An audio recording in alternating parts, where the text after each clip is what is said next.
أعوذ بالله من الشيطان الرجيم. بسم الله الرحمن الرحيم. إن الذين يكتمون ما أنزل الله من الكتاب ويشترون به ثمنا قليلا أولئك ما يأكلون في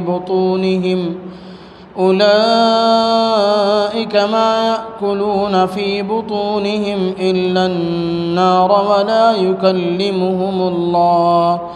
ولا يكلمهم الله يوم القيامة ولا يزكيهم ولهم عذاب أليم. أولئك الذين اشتروا الضلالة بالهدى والعذاب بالمغفرة فما أصبرهم على النار. ذلك بأن الله نزل الكتاب بالحق وإن الذين اختلفوا في الكتاب لفي شقاق بعيد. ليس البر أن تولوا وجوهكم قبل المشرق والمغرب ولكن البر من آمن بالله واليوم الآخر والملائكة والكتاب والنبيين وآتى المال على حبه ذوي القربى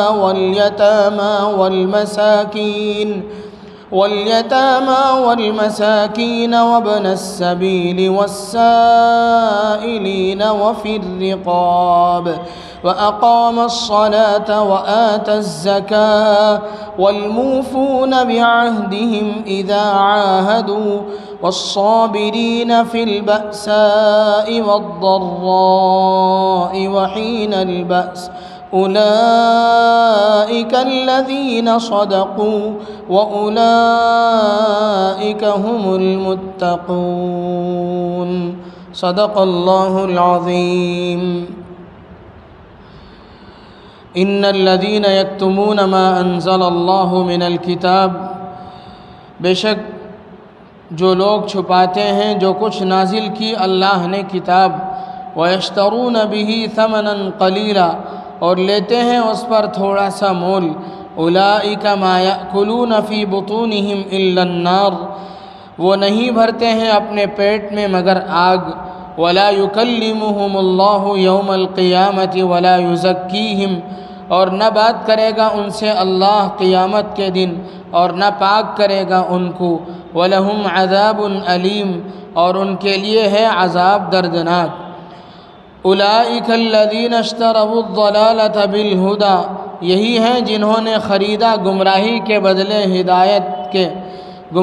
کو بدلے ہدایت کے، والعذاب بالمغفرہ اور عذاب بدلے بخشش کے، فما اصبرهم علی النار سو کس قدر صبر کرنے والے ہیں وہ دوزخ پر۔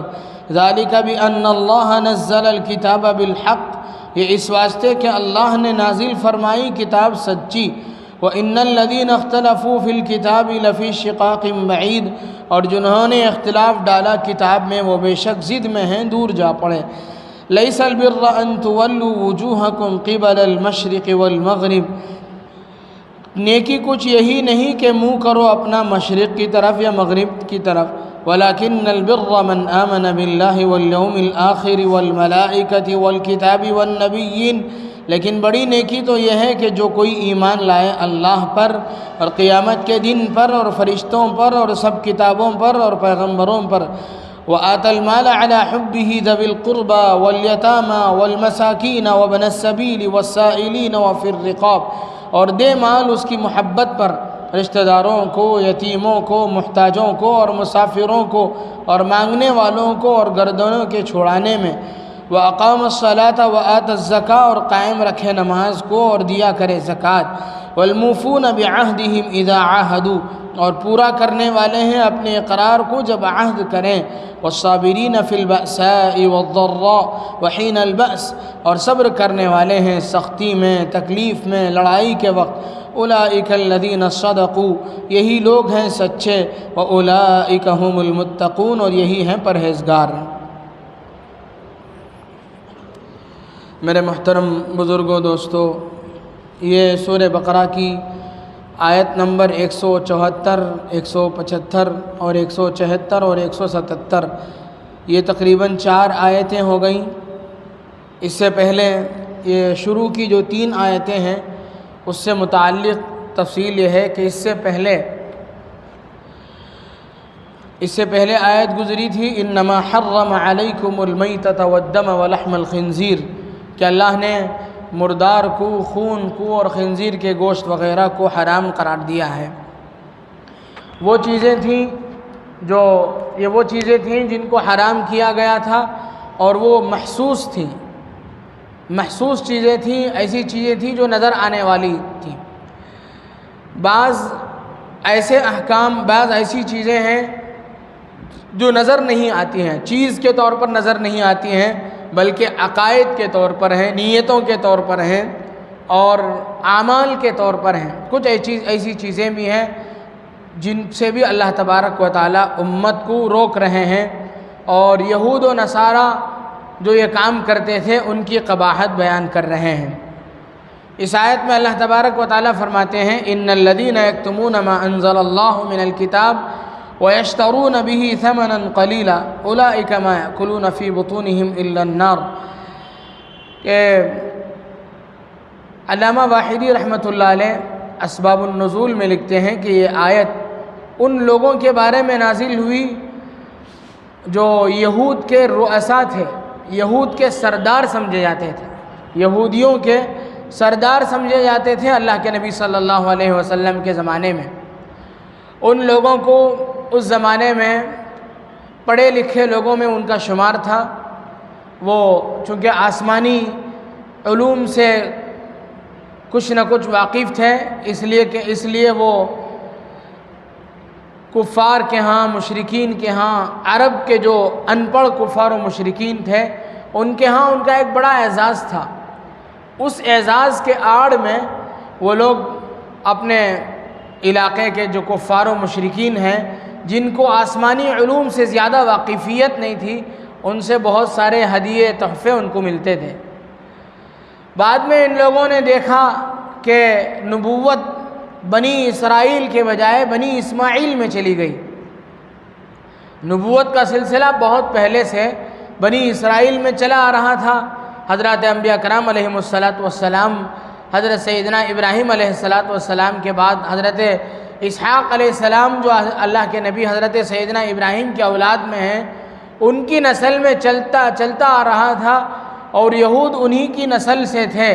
تو یہودیوں کو اس بات کا زعم تھا اور اس بات کا خیال تھا کہ یہ نبوت کا جو سلسلہ ہے وہ ہماری ہی نسل میں چلتا رہے گا، بنی اسرائیل میں ہی آتا رہے گا۔ لیکن جب اللہ تبارک و تعالیٰ نے اپنی مشیت سے بنی اسماعیل میں میرے اور آپ کے آقا جناب محمد الرسول اللہ صلی اللہ علیہ وسلم کو بھیجا، اور آپ علیہ السلام بنی اسماعیل میں سے تھے، تو ان لوگوں کو بڑی تکلیف ہوئی۔ ان لوگوں نے کہا کہ اب تو نبوت ہمارے ہاتھ سے چلی گئی، بنی اسماعیل میں چلی گئی۔ تو ان لوگوں کے دلوں میں حسد پیدا ہونے لگا، اور ان لوگوں نے حسد میں بہت سارے غلط کام کیے۔ حسد کی بنیاد پر انہی کاموں میں سے ایک کام یہ کرتے تھے کہ وہ حق باتیں جو ان کو معلوم ہوتی تھی ان کو چھپا دیتے تھے۔ جو باتیں حق ہیں، مثال کے طور پر ان حق باتوں میں اللہ کی کتاب قرآن کریم یہ حق ہے، اس کی حقانیت کا ان کو علم تھا، اسے چھپاتے تھے۔ اور خود نبی کریم صلی اللہ علیہ وسلم، آپ علیہ السلام نبی برحق ہیں، اور آپ کے سلسلے میں کچھ تفصیلات گزشتہ آسمانی کتابوں میں گزری ہیں۔ آپ علیہ السلام بنو اسماعیل میں سے ہوں گے، آپ کی شکل و شباہت ایسی رہے گی، آپ کے اخلاق ایسے ہوں گے۔ اس طرح کی کچھ تفصیلات گزشتہ آسمانی کتابوں میں گزری، اور ان کا ان لوگوں کو علم تھا، اہل کتاب یہود کو، اور یہود کے جو بڑے سردار سمجھے جاتے تھے اس زمانے میں، کعب بن اشرف اور حیی بن اخطب وغیرہ، ان لوگوں کو اس کا علم تھا، لیکن اس کے باوجود ان لوگوں نے چھپایا، اس لیے کہ ان لوگوں کو ان کے چھوٹے لوگوں کی طرف سے بہت سے ہدیے اور تحائف ملتے تھے۔ اگر یہ کہہ دیا جائے کہ اب آسمانی علوم کے امین اللہ کے نبی صلی اللہ علیہ وسلم ہیں، اب سارا آسمانی علوم آپ علیہ الصلاۃ والسلام کے حوالے ہے، یہ کہہ دیا جائے تو سب لوگ ان آپ علیہ الصلاۃ والسلام کی طرف متوجہ ہو جائیں گے، ان لوگوں کو چھوڑ دیں گے، ان کی کوئی حیثیت معاشرے میں نہیں رہے گی۔ تو اس خوف سے ان لوگوں نے حق بات کو چھپانے کی کوشش کی۔ اللہ کے نبی صلی اللہ علیہ وسلم کی حقانیت، آپ علیہ الصلاۃ والسلام کو برحق جاننے کے باوجود ان لوگوں نے اپنے علم کو چھپایا، اور بہتوں مرتبہ ایسا ہوتا تھا کہ غلط پیسے لے کر کے غلط سلط مسائل بیان کر دیا کرتے تھے۔ تو اللہ تبارک و تعالیٰ نے فرمایا کہ ان کا یہ جو کام ہے، یہ جو کر رہے ہیں، یعنی غلط سلط مسائل بیان کر کے پیسے جو کما رہے ہیں، یہ جو پیسہ کما کر کے جو کھا رہے ہیں، یہ آخرت کے اعتبار سے یہ لوگ اپنے پیٹ میں انگارے بھر رہے ہیں۔ فرمایا ایک تو یہ ہے کہ دنیا میں ان لوگوں کو یہ سزا دی گئی کہ ان لوگوں نے ہدایت کے بدلے میں ضلالت اور گمراہی کو اختیار کیا، اور اس کے نتیجے میں قیامت میں اللہ تبارک و تعالیٰ ان کو ثواب کے بجائے عذاب عطا فرمائیں گے۔ اور کیا کیا ہوگا ان لوگوں کو؟ اللہ کی ناراضگی کا یہ لوگ سبب بنیں گے، اللہ تعالیٰ ان سے ناراض ہوں گے۔ ناراضگی کا کیا اثر ہوگا؟ فرمایا لا یکلمہم اللہ یوم القیامہ، اللہ تبارک و تعالیٰ قیامت میں ان سے بات نہیں کریں گے۔ ولا یزکیہم، اور نہ ان کا تزکیہ فرمائیں گے۔ آدمی گنہگار آدمی جب جنت میں، جب قیامت کے دن جب کوئی مسلمان گنہگار ہونے کی حالت میں پیش ہوگا تو کچھ دنوں تک اسے دوزخ میں ڈالنے کے بعد اس کا تزکیہ و تصفیہ ہوگا، اللہ تعالیٰ اسے جہنم میں رکھ کر کے کچھ دنوں تک پاک کریں گے اور پھر جنت میں داخل فرمائیں گے۔ لیکن یہود کے ساتھ یہ ہوگا کہ اللہ تبارک و تعالیٰ ان کا تزکیہ بھی نہیں فرمائیں گے، وہ جہنم میں ڈال دیے جائیں گے اور ان سے بات تک نہیں فرمائیں گے اللہ تعالیٰ۔ اور یہ سب سے بڑی ناراضگی ہو گئی کہ جو اس وقت کا، جو کسی بھی معاملے میں وقت کا جو بڑا ہوتا ہے، کبھی کوئی پریشانی ہوتی ہے، کبھی کوئی مقدمہ چل رہا ہے، کہیں کوئی مسئلہ ہو گیا، وہاں اس سلسلے میں بات ہو رہی ہے، اس سلسلے کا جو بڑا آدمی ہوتا ہے وہ صاحب معاملے سے بات کرنے کے لیے تیار ہی نہیں ہے تو سب سے بڑی مصیبت بن جاتی ہے۔ پہلے اگر آدمی بات کرے، پوچھے تو آئندہ کچھ مسائل حل ہو سکتے ہیں۔ یہاں قیامت کے موقع پر ایسا ہوگا کہ یہود سے اللہ تبارک و تعالیٰ بات ہی نہیں کریں گے۔ جب بات ہی نہیں کریں گے تو ان کے آئندہ کے کوئی مسائل حل نہیں ہوں گے، بلکہ ان کو ابد الآباد جہنم میں داخل کر دیا جائے گا۔ یہ اس طرح کی ناراضگی یہاں اگرچہ یہود کے سلسلے میں ہے، اللہ تبارک و تعالیٰ کی ناراضگی بات نہ کرنے کی اور تزکیہ نہ کرنے کی، بلکہ اللہ تبارک و تعالیٰ بعض لوگوں کو دیکھیں گے تک نہیں۔ ان کے سلسلے میں حدیث پاک میں کچھ اور لوگوں کا تذکرہ آیا ہے کہ جن کے ساتھ اللہ تبارک و تعالیٰ اس طرح کی ناراضگی کا معاملہ فرمائیں گے۔ حدیث پاک میں حضرت ابو ہریرہ رضی اللہ عنہ روایت کرتے ہیں، اللہ کے نبی صلی اللہ علیہ وسلم نے فرمایا ثلاث لا یکلمہم اللہ یوم القیامہ ولا ينظر الیہم ولہم عذاب علیم، کہ تین آدمی ایسے ہیں جن کی طرف اللہ تبارک و تعالیٰ جن سے اللہ تبارک و تعالیٰ بات نہیں فرمائیں گے اور ان کی طرف نظر اٹھا کر کے دیکھیں گے تک نہیں، اور فرمایا ان کو دردناک عذاب دیا جائے گا۔ آگے فرمایا کون ہے یہ تین لوگ؟ فرمایا شیخ زان، بوڑھا بدکار، بوڑھا ہے اور بدکار ہے۔ دوسرا ملک کذاب، بادشاہ ہے اور جھوٹ بولنے والا ہے۔ اور تیسرا فرمایا مستکبر عائل، یعنی تنگ دست متکبر فقیر۔ یہ تین آدمی ایسے ہیں۔ زنا جس کا سبب نفسانی خواہشات ہیں، اور نفسانی خواہشات کو پورے کرنے کا جو جذبہ ہے وہ ہے۔ اس کا جو زور ہوتا ہے وہ جوانی میں ہوتا ہے، بڑھاپے میں یہ چیز مان پڑ جاتی ہے، دھیمی پڑ جاتی ہے اور ختم ہی ہو جانا چاہیے۔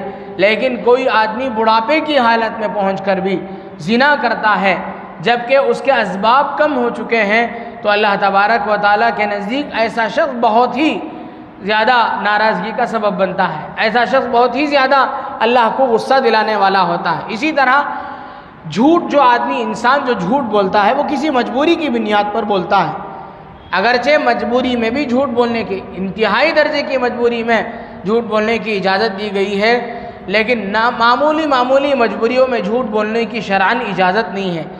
بادشاہ وقت ہے، اسے کون سی مجبوری ہے؟ وقت کا بادشاہ ہے، اسے کوئی مجبوری نہیں ہے، لیکن بادشاہ ہونے کے باوجود بھی کوئی جھوٹ بولتا ہے تو بغیر کسی مجبوری کے گویا کہ وہ جھوٹ بولنے والا ہے۔ تو اللہ تبارک و تعالیٰ کے نزدیک اللہ کے نبی صلی اللہ علیہ وسلم نے فرمایا کہ ایسا جھوٹا جسے جھوٹ کی کوئی ضرورت نہیں ہے اس کے باوجود وہ جھوٹ بولتا ہے، جیسے بوڑھے کو زنا کرنے کی کوئی خاص ضرورت نہیں ہے اس کے باوجود وہ بدکاری کرتا ہے، تو جس طرح اللہ تبارک و تعالیٰ وہاں اس پر ناراض ہوں گے، اسی طرح جھوٹ بولنے والے حاکم اور بادشاہ پر بھی اللہ تعالیٰ ناراض ہوں گے۔ اسی طرح تیسرا وہ شخص ہے جو متکبر ہے، متکبر فقیر۔ آدمی کے اندر جو تکبر ہوتا ہے وہ مال کی بنیاد پر ہوتا ہے، مال ہے، جاہ ہے، مرتبہ ہے، بلندیاں کسی کو حاصل ہیں، ویسا آدمی تکبر کسی درجے میں اس کے اندر تکبر کا مادہ پایا جا سکتا ہے۔ ایک فقیر ہے، اسے تکبر کی کیا پڑی ہے، لیکن فقیر ہونے کے باوجود، تنگ دست اور محتاج ہونے کے باوجود اگر کسی کے اندر تکبر پایا جاتا ہے تو وہ اللہ کے نزدیک بہت زیادہ اللہ کو غصہ دلانے والا اور اللہ کی ناراضگی کا سبب بنے گا۔ تو فرمایا حدیث پاک میں کہ 3 آدمی ہیں جن کے سلسلے میں حدیث پاک میں ہے کہ اللہ تبارک و تعالیٰ ان کی طرف نہ ان سے بات کریں گے نہ ان کی طرف دیکھیں گے، بلکہ ان کو دردناک عذاب دیا جائے گا۔ اس کے علاوہ حدیث پاک میں دوسری حدیثوں میں اور 2 افراد کا بھی تذکرہ ہے، جس میں فرمایا گیا ظالم حکمران، حاکم ہے، ظالم ہے، ظلم کرتا ہے، اللہ نے اس کے ہاتھ میں طاقت دی ہے، پاور دیا ہے، اس کے بلبوتے پر وہ لوگوں پر، اپنے ماتحتوں پر ظلم ڈھاتا ہے، تو اللہ تبارک و تعالیٰ ایسے شخص سے بھی قیامت کے دن بات نہیں فرمائیں گے۔ اسی طرح قسمیں کھا کر کے تجارت کرنے والا، اپنا مال قسمیں کھا کر کے بیچنے والا، قسم کھا کر کے بیچنے والا، اپنے مال کو صحیح قرار دینے والا، ایسے آدمی سے بھی اللہ تبارک و تعالیٰ قیامت کے دن ناراضگی کا اظہار فرمائیں گے۔ تو یہ اس آیت سے یہ معلوم ہوا کہ قیامت کے دن اللہ تبارک و تعالیٰ یہودیوں کے ساتھ یہ معاملہ فرمائیں گے، اور آگے فرمایا وَلَهُمْ عَذَابٌ عَلِيمٌ، اور انہیں دردناک عذاب دیا جائے گا۔ یہاں دردناک عذاب آخر میں بتلایا گیا اور اللہ تبارک و تعالیٰ کی ناراضگی وغیرہ کو مقدم کیا گیا، جبکہ عذاب ایک بہت بڑی چیز ہے، عذاب اصل چیز ہے قیامت کے دن، لیکن اسے بعد میں ذکر کیا گیا، اللہ کی ناراضگی کو پہلے ذکر کیا گیا۔ مفسرین اس میں مصلحت بیان فرماتے ہیں کہ اللہ کا ان سے بات نہ کرنا، ان کو نہ دیکھنا، ان کا تزکیہ و تصفیہ نہ کرنا ایک طرح کی توہین ہے، اور آدمی تکلیف کو برداشت کرتا ہے، توہین کو برداشت نہیں کر سکتا۔ توہین تکلیف سے بھی بڑی چیز ہوتی ہے، عذاب سے بھی بڑی چیز ہوتی ہے، اس لیے اللہ تبارک و تعالیٰ نے اسے مقدم کیا کہ کسی کی اہانت ہو، کسی کی ذلت ہو، کوئی ذلیل ہو جائے، جب اللہ تعالیٰ دیکھ ہی نہیں رہے ہیں کسی کی طرف تو کتنی اسے ذلت ہوگی قیامت کے دن۔ تو ذلت کو اللہ تبارک و تعالیٰ نے پہلے ذکر کیا، عذاب کو بھی سہ لیا جا سکتا ہے، اگرچہ وہ عذاب سہنے کے قابل نہیں ہوگا، لیکن یہ ذلت جو ہے وہ اس عذاب سے بھی زیادہ سخت ہوگا، اللہ کی ناراضگی۔ اسی لیے بہت سے اللہ والے جنت کے اور ثواب کی خواہش کے بجائے اللہ کی رضامندی کو چاہتے تھے۔ اللہ کے نبی صلی اللہ علیہ وسلم نے جنت سے پہلے اللہ کی رضامندی کو چاہا، فرمایا اللہم انا نسألک رضاک والجنہ، اے اللہ میں تجھ سے تیری رضامندی کو چاہتا ہوں اور جنت کو چاہتا ہوں۔ جنت تو بعد کی چیز ہے، پہلے آپ راضی ہو جائیے ہم سے۔ وَنَعُوذُ بِكَ مِن سَخَطِكَ وَالنَّارِ، اور ہم آپ سے آپ کی ناراضگی سے پہلے پناہ مانگتے ہیں، اور جہنم سے بھی پناہ مانگتے ہیں۔ جہنم کی تکلیف بھی ہمیں ایک گنا ہمیں تکلیف بھی آسان آپ کر سکتے ہیں، لیکن آپ کی ناراضگی کے بعد ہم کیا کر سکتے ہیں؟ اگر آپ ناراض ہو جائیں تو جہنم سے ہمیں کون بچا سکتا ہے؟ اگر آپ راضی ہو گئے، آپ کی ناراضگی سے ہمیں پناہ مل گئی، تو پھر جہنم سے بھی چھٹکارا مل سکتا ہے۔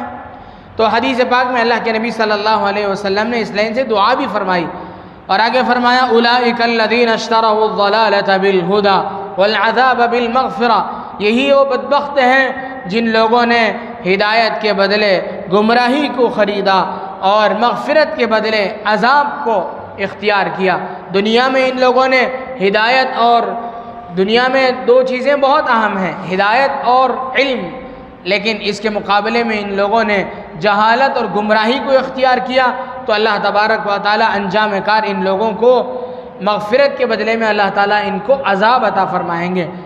کہتے ہیں فما اصبرہم علی النار، کتنے جری ہیں یہ لوگ جہنم پر۔ جہنم اور اس کے احوال سے یہود واقف ہیں، اس کے باوجود ان کی جرأت بڑی عجیب لگتی ہے، کیسی جرأت کر رہے ہیں لوگ جہنم پر اور دوزخ پر، یہ لوگ کس طریقے سے جری ہو کر کے جا رہے ہیں۔ ذالک بأن اللہ نزل الکتاب بالحق، یہ اللہ کی ناراضگی اور اللہ کا عذاب دیا جانا اس وجہ سے ہے کہ اللہ نے کتاب کو حق، سچی کتاب اللہ نے اتاری۔ ان لوگوں نے اس طریقے کی حرکتیں کی، کتاب میں اللہ کے علم کو چھپایا اور اللہ کے نبی صلی اللہ علیہ وسلم کی حقانیت کو چھپایا۔ وَإِنَّ الَّذِينَ اخْتَلَفُوا فِي الْكِتَابِ، اور جن لوگوں نے کتاب میں اختلاف ڈالا، لَفِي شِقَاقٍ بَعِيدٍ، وہ بہت دور کی گمراہی میں جا پڑے ہیں۔ آگے کی آیت ہے، اللہ تبارک و تعالیٰ اس آیت میں فرماتے ہیں، یہاں تک سورہ بقرہ کا تقریباً آدھا حصہ ختم ہو گیا۔ آگے کی آیت سے آئندہ پورا سورہ بقرہ کا آدھا حصہ ہے۔ یہاں تک کہ سورہ بقرہ کا جو آدھا حصہ گزرا ہے، اس میں سب سے پہلے اللہ تبارک و تعالیٰ نے قرآن کریم کی حقانیت کو بیان کیا، ذالک الکتاب لا ریب فیہ ھدی للمتقین، اور اس کے ضمن میں جو قرآن کے منکر ہیں، یہود ہیں، نصارہ ہیں، منافق ہیں، کفار ہیں، ان کا سلسلہ وار تذکرہ رہا، اور یہود و نصارہ کی بے تکی حرکتیں اور اس سلسلے میں جو باتیں تھیں وہ بیان ہوتی رہیں۔ اب آئندہ جو آدھا حصہ ہے، اس آدھے حصے میں اکثر خطاب مسلمانوں سے ہے، اور مسلمانوں کو کیا کرنا چاہیے اس کی تعلیم دی گئی ہے۔ پچھلے حصے میں بھی کچھ نہ کچھ مسلمانوں کو خطاب تھا، لیکن اصل ٹارگٹ مسلمان نہیں تھے، کفار کا، یہودیوں کا، نصارہ کا، ان منافقین کا، ان لوگوں کا تذکرہ تھا۔ لیکن آئندہ جو آدھا حصہ ہے اس میں پوری طریقے سے یعنی اکثر خطاب مسلمانوں سے ہے اور ان کے اعمال سے ہے۔ اس آیت میں یہ ایک جامع آیت ہے، ایک ایسی آیت ہے جو بہت ساری چیزوں کو شامل ہے۔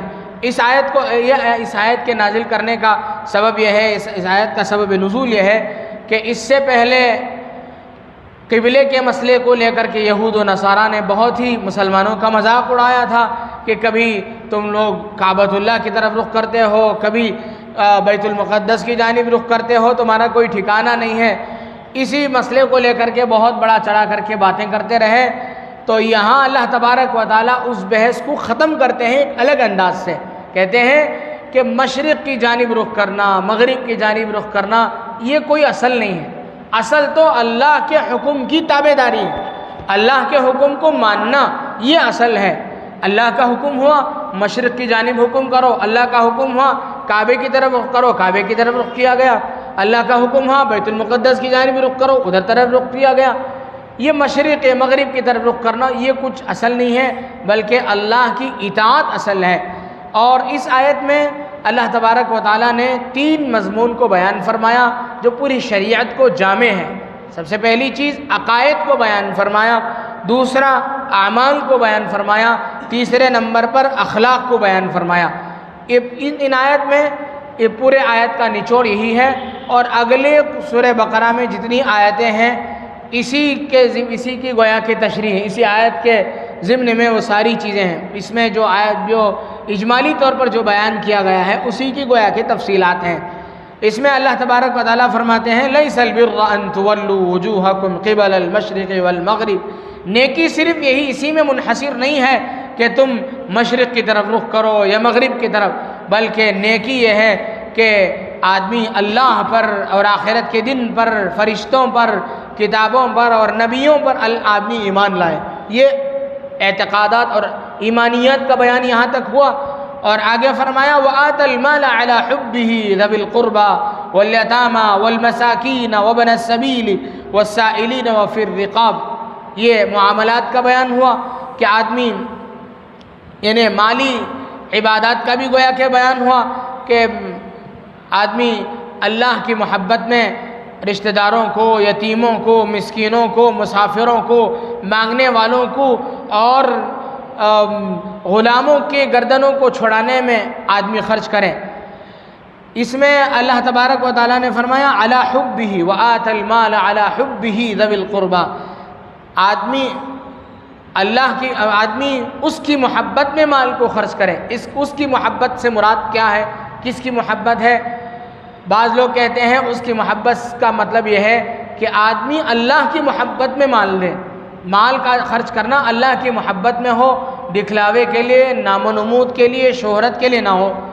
اگر یہ ہو ضمیر کا مرجع اللہ ہے تو یہ ہے۔ اگر مال مراد لے لیا جائے تو یہ مطلب یہ ہوگا کہ ایسا مال خرچ کرے جو پسندیدہ ہو، جو مال ناکارہ ہو، جو مال پھینکنے کے قابل ہو، اسے خرچ کرنا زیادہ پسندیدہ نہیں ہے، اگرچہ وہ چیز پھینکنے کے مقابلے میں کسی کو دینا بہتر ہے، لیکن اللہ کے راستے میں خرچ کرنا وہ مال زیادہ فضیلت رکھتا ہے جو اپنے آپ کو پسند ہو۔ لن تنالوا البر حتى تنفقوا مما تحبون، اس میں بھی اسی بات کو ارشاد فرمایا کہ تم اپنے پسندیدہ مال کو خرچ کرو۔ تو ایک مطلب یہ ہوا علی حبہ کا۔ تیسرا مطلب یہ ہے کہ آدمی کا اتیان، عطل مال جو ہے اس میں جو اتیان کا مصدر ہے اس کی طرف لوٹتا ہے، یعنی آدمی کا مال کو دینا یہ اس کی رضامندی کے ساتھ ہو۔ آدمی مال دے، خوشی سے دے، مال خرچ کر رہا ہے، زکوٰۃ دے رہا ہے، بوجھ سمجھ کر کے دے رہا ہے، صدقہ کر رہا ہے، رشتہ داروں کو کھلا رہا ہے، جان چھڑانے کے لیے دے رہا ہے۔ ارے چھوڑ، مانگتے ہیں دے دو ان کو، ان سے جان چھڑانے کے لیے نہیں، ایسا نہیں، بلکہ بہتر یہ ہے کہ آدمی مال دے اور خوشی سے دے، یہ مطلوب ہے۔ تو بعض لوگوں نے کہا کہ تینوں معنی مراد ہو سکتے ہیں، تو یہاں اللہ تبارک و تعالیٰ نے آگے فرمایا وَأَقَامَ الصَّلَاةَ وَآتَى الزَّكَاةَ، اور نیکی یہ بھی ہے کہ آدمی نماز کو قائم کرے، زکوٰۃ کو دے۔ یہاں زکوٰۃ دینے کی بات بعد میں ذکر کی گئی، دوسرے یعنی رشتہ داروں میں، یتیموں میں، مسکینوں میں خرچ کرنے کو پہلے ذکر کیا گیا۔ اس کا مطلب یہ ہو گیا کہ مال کا خرچ کرنے کا مصرف صرف زکوٰۃ ہی نہیں ہے، بلکہ اس کے علاوہ بھی کچھ چیزیں ایسی ہیں جن میں انسان کو مال کا خرچ کرنا ضروری ہے، جیسے رشتہ داروں پر خرچ کرنا، مسکینوں پر، محتاجوں پر خرچ کرنا۔ اور آگے فرمایا وَالْمُوفُونَ بِعَهْدِهِمْ إِذَا عَاهَدُوا، یہ معاملات کا تذکرہ ہے یہاں کہ نیکی یہ بھی ہے کہ آدمی اپنے وعدے کو پورا کرنے والا بنے۔ وَالصَّابِرِينَ فِي الْبَأْسَاءِ وَالضَّرَّاءِ وَحِينَ الْبَأْسِ، خوشی سختی میں، تکلیف میں اور لڑائی کے موقع پر صبر کرنا یہ بھی نیکی ہے۔ اخلاقیات بہت ہیں، بہت ساری چیزیں اخلاقیات میں ہیں، لیکن صبر جو ہے اخلاقیات کا خلاصہ ہے۔ آدمی صبر کہتے ہیں اپنے نفس کو کنٹرول کرنا، اپنے آپ کو روکے رکھنا، اسے کہتے ہیں صبر۔ تو صبر ایک اہم ترین اخلاقیات میں سے سب سے اہم ترین ہے، اس لیے اس کا ذکر کیا گیا۔ آگے فرمایا اولئک الذین صدقوا، اتنے سارے کام جو کر رہے ہیں یہ لوگ ہیں سچے اور یہی لوگ ہیں پرہیزگار۔ یہ کچھ آیتیں ہوئیں سورہ بقرہ کی، تقریباً 4 آیتیں ہوئیں جن سے متعلق کچھ تفصیلات آپ کے سامنے پیش کی گئیں۔ دعا ہے کہ اللہ تبارک و تعالیٰ جو باتیں ان آیات کے ضمن میں کہی گئیں ان پر کہنے والے کو بھی، سننے والوں کو بھی عمل کی توفیق عطا فرمائے۔ آمین۔ وآخر دعوانا الحمد للہ رب العالمین۔